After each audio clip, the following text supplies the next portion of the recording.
Welcome! In this part of our multi-state fundraising compliance series, we're going to tackle a really important topic for any nonprofit that's looking to grow: how hiring a professional fundraiser can completely change your state registration requirements. And just a quick note, this explainer is brought to you by the team at Ironwood Registrations. They specialize in helping nonprofits navigate exactly these kinds of compliance complexities.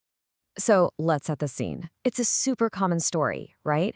Your organization is ready to scale up its impact, so you decide to bring in some outside help. Professionals who can plan campaigns, handle donor outreach, or manage a big fundraising drive. It's usually a really smart move. But, and this is a big but, here's the thing that a lot of leaders don't see coming: that one decision can totally transform your compliance obligations under state law. It's absolutely crucial to understand that impact before you sign on the dotted line. So here's our game plan for today. We'll start with what a professional fundraiser actually is in the eyes of the law. Then we'll get into the dual registration rules that apply to both of you. After that, we'll cover the most critical compliance implications, and we'll wrap up with why good coordination is really the key to success.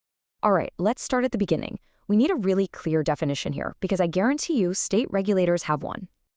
In a nutshell, a professional fundraiser is any person or company that gets paid to help you with your fundraising. That word, paid, is the magic word here. It's what separates them from your dedicated volunteers or your own staff in the view of regulators. And the legal definition covers a lot of ground. We're not just talking about telemarketing.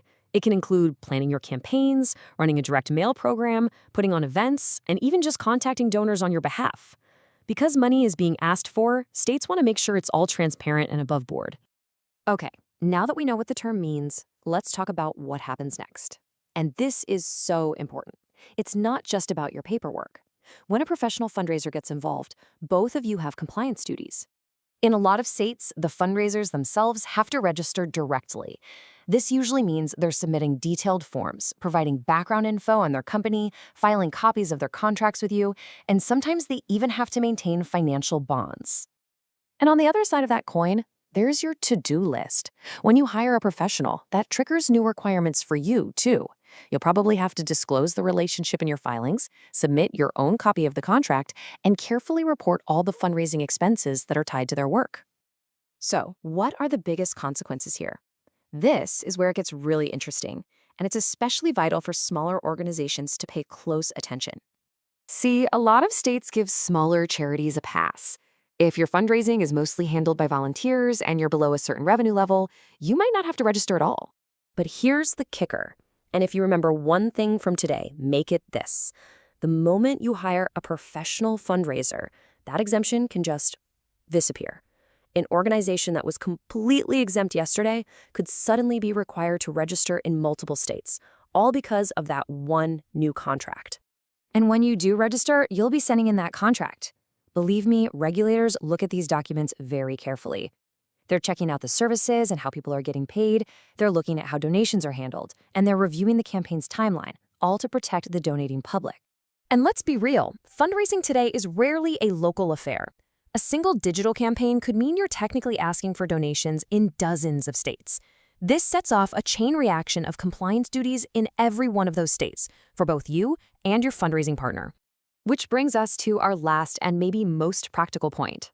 Getting this right comes down to one simple thing: coordination. This is a shared responsibility, a team sport. So what does good coordination look like?